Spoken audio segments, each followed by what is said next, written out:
Hi, and welcome to Number Analytics tutorial. This is Julia, and today I'm going to introduce how to use number analytics while you're doing an ANOVA test. As you know, ANOVA is an acronym which stands for Analysis of Variance.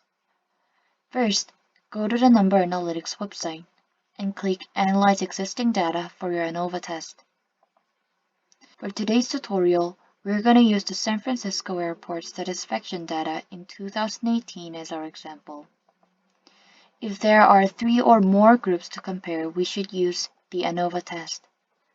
In ANOVA test, the means and the variances of each group will be used. Find the Statistics section under the black banner at the top and click ANOVA test.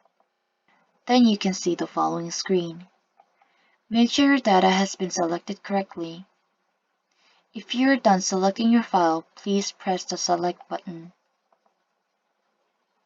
Here we have 3 steps to run the ANOVA test successfully. First, select your dependent variable. Here you can choose the category that you want to compare among the 3 or more independent groups.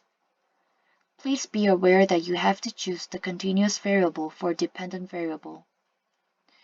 For our example, we will choose satisfaction variable because we will see if the overall satisfaction of San Francisco Airport varies by age.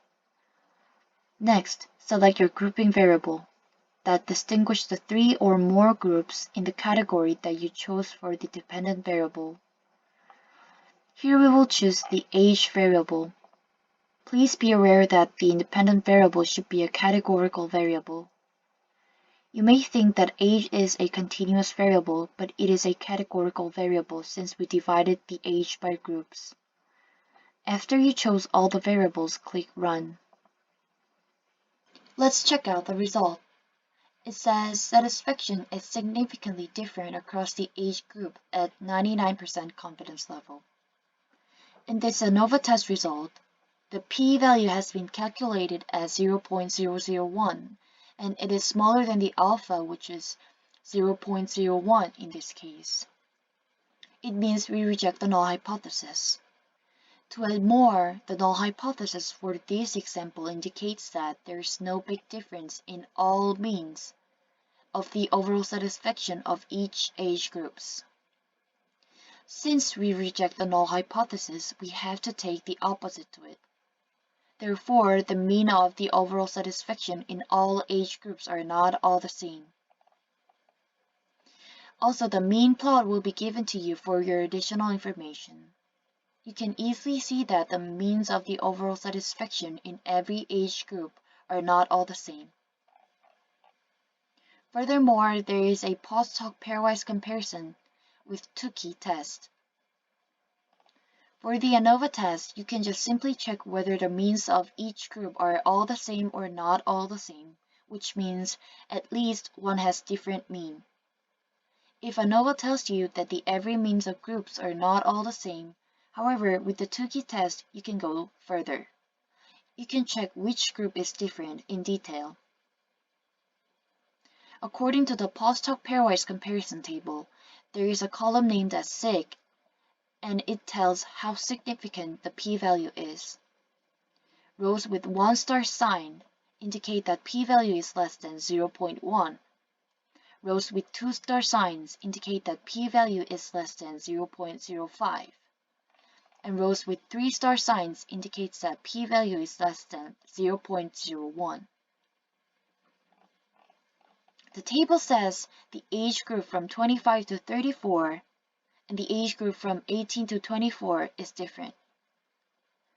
Also, the age group from 35 to 44, age group from 18 to 24 is also different.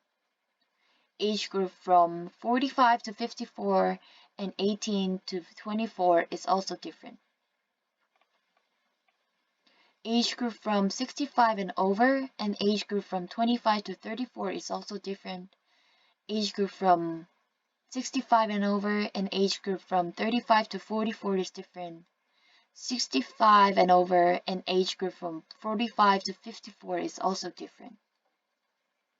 Among these 6 significant rows, the age group from 18 to 24 and age group from 65 and over are selected as common.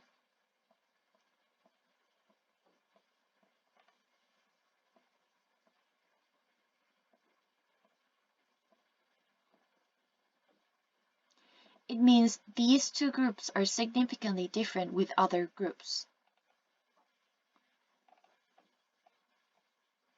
Today we learn how to run the ANOVA test and take a look at post-hoc pairwise two-key table using our number analytics website. There are more tutorials with various kinds of tests. Please check out for further information. Hope to see you soon.